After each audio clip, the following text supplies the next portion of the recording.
Cricket ஃபேன்ஸுக்கு வணக்கம். ஒரு சூடான ஒரு அப்டேட்டோட தான் வந்திருக்கேன். ஸோ எல்லாருமே எக்ஸ்பெக்ட் பண்ணிட்டு இருந்த ஒன்று இந்தியாவில் நடத்த போகிறாங்க. இந்த ஒரு டோர்னமெண்ட்டை எதிர்பார்த்துட்டு இருந்தாங்க, மாடர்ன் டே கிரிக்கெட் அப்படின்னு சொல்லணும். அது என்ன டோர்னமெண்ட், அதை தாண்டி ரோஹித் சர்மாக்கு என்ன நடந்துச்சு அப்படிங்கிறது எல்லாத்தையும் இந்த வீடியோவில் பார்த்து தெரிஞ்சுக்கலாம். அதுக்கு முன்னாடி ஃபர்ஸ்ட் டைம் சேனலுக்கு வரீங்கன்னா மறக்காம சப்ஸ்கிரைப் பண்ணி சப்போர்ட் பண்ணுங்க. அப்போ தான் அப்டேட் எல்லாமே எங்களுக்கு சேரும். சரி வாங்க வீடியோக்குள்ள போகலாம். So first of all hats off Rohit Sharma சொல்லி ஆகணுங்க. சூப்பரான ஒரு கேப்டன். மும்பை இந்தியன்ஸ் கிட்ட 0 டிராஃபியில் இருந்தது. 2013 கேப்டனாக வந்துட்டு அவர் வந்துட்டு பொறுப்பேற்றுக்கிட்டாரு. கிட்டத்தட்ட ஆல்மோஸ்ட் 2023 வரையும் 10 இயர்ஸ் வந்துட்டு கேப்டனாக இருந்திருக்காரு. அதில் 6 டிராஃபிஸ் அப்படிங்கிறத அடிச்சு கொடுத்துருக்காரு. அந்த 6வது டிராஃபி என்ன அப்படின்னு சொன்னால் சாம்பியன் லீக்கும் பார்த்தோம் அப்படின்னா அடிச்சு கொடுத்துருக்காருங்க. சூப்பரான ஒரு கேப்டன், மாற்றமே இல்லை. ஸோ அதுலேருந்து தான் நிறைய யங்ஸ்டர்ஸ் உருவாங்கினாங்க. ஸோ இந்தியாவுக்கும் நல்லா பர்ஃபார்ம் பண்ணார். 2013 அப்புறம் அவருக்கு நல்லாவே இருந்துச்சு காலகட்டம் சொல்லணும். ஸோ தோனி தலைமையில் பார்த்தோம் அப்படின்னா அவர் மிடில் ஆர்டரில் ஆடிட்டு இருந்தார், ஃபினிஷிங் ரோல் மாதிரி ஆடிட்டு இருந்தார். அவரை வந்துட்டு மேலே ப்ரொமோட் பண்ணார். சிக்கர் தவான் அண்ட் ரோஹித் சர்மா அவங்களுடைய பார்ட்னர்ஷிப் வேற லெவல் இருந்துச்சு. அவருக்கு 2013 நல்லா இருந்தது. ஆனால் இந்த 2023 செமையாக அமையல. பிகாஸ் டெஸ்ட் சாம்பியன்ஷிப் லாஸ் பண்ணியிருக்காரு, வேர்ல்ட் கப் லாஸ் பண்ணியிருக்காரு, IPL லாஸ் பண்ணியிருக்காரு. ஸோ எனிவே அவர் கேப்டன்சியிலிருந்து விலகிட்டாரு. இப்போதைக்கு மும்பை இந்தியன்ஸ் ஹர்திக் பாண்டியாவை தான் கேப்டன் அனௌன்ஸ் பண்ணியிருக்காங்க. இது ஏற்கனவே தெரிஞ்ச விஷயம் தான், இது புது விஷயம் கிடையாது.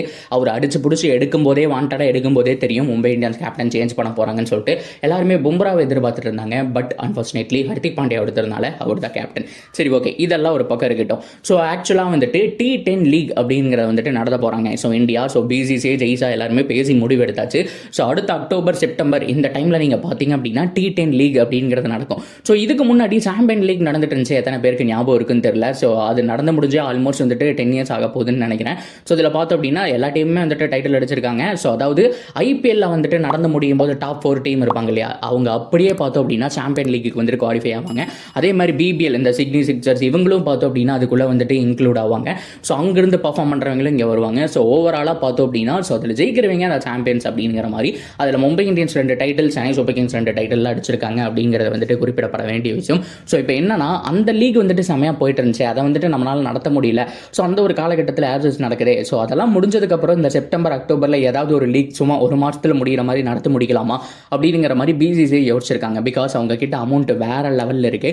ஸோ பயங்கரமாக வந்துட்டு இருக்கு. வேர்ல்டோட ரிச்சஸ்ட் போர்ட் நம்மளுடைய BCCI தான். ஆனால் ஒன்றும் பண்ண மாட்டாங்க அப்படிங்கிறதுல தான் எந்த விதமான மாற்றமும் கிடையாது.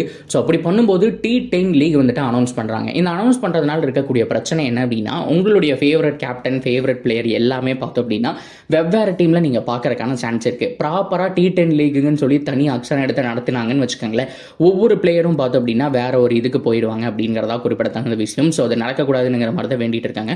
ஸோ தோனி அவர்களை பொறுத்த வரைக்கும் ரிட்டையர்ட் ஆயிடுவாருங்க. ஏன்னா அடுத்த வருஷம் மெகா அக்ஷன் அவருடைய பட்ஜெட் வந்துட்டு இவங்களை கொடுத்துட்டு அவர் ரிட்டையர்ட் ஆயிடுவார் அப்படிங்கிறதுல மாற்றம் கிடையாது.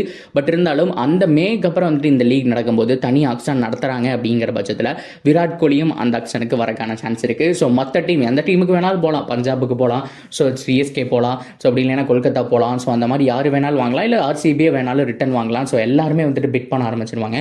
ஸோ இந்த மாதிரி ஏகப்பட்ட இன்ட்ரெஸ்டிங்கான விஷயத்தோட தான் வந்துட்டு நெக்ஸ்ட் இயர் வந்துட்டு அந்த செப்டம்பரில் T10 லீக் ஸ்டார்ட் பண்ண போகிறாங்க. இன்னொரு விஷயம், இதுக்கு தனி ப்ராப்பராக அக்ஷன் வைக்கணுமானுங்கிற மாதிரியும் ஒரு பேச்சு போயிட்டு இருக்கு. ஸோ இதனுடைய ப்ரொசீஜர் என்ன அப்படிங்கிற சொல்ல, ஆனால் இந்த லீக் நடத்த போகிறாங்க அப்படிங்கிறதா 100% உண்மை.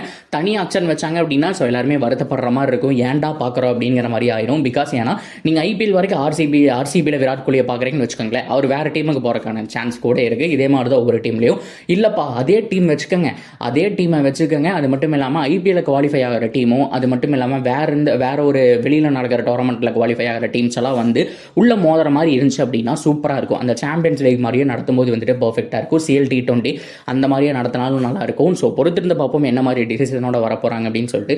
ஸோ எத்தனை பேர் வந்துட்டு கிரிக்கெட் அழிஞ்சிட்டு இருக்குன்னு நினைக்கிறீங்களா? இந்த T10 ஃபார்மேட் இந்தியாவுக்கு தேவைதானா? ஸோ அது வந்துட்டு என்டர்டைன்மெண்ட்டாக இருக்குமா, வெறும் ஒரு மாசத்துல ஒரு லீக் நடத்த முடிக்கணுமா? உங்களுடைய ஹானஸ்ட் ஒப்பீனியன் என்ன அப்படிங்கிறத எல்லாத்தையும் கமெண்ட் செக்ஷனில் சொல்லுங்க. தொடர்ந்து அப்டேட்டுக்கு நம்ம சேனலோட இணைஞ்சிருங்க. மறக்காம சப்ஸ்கிரைப் பண்ணி சப்போர்ட் பண்ணுங்க.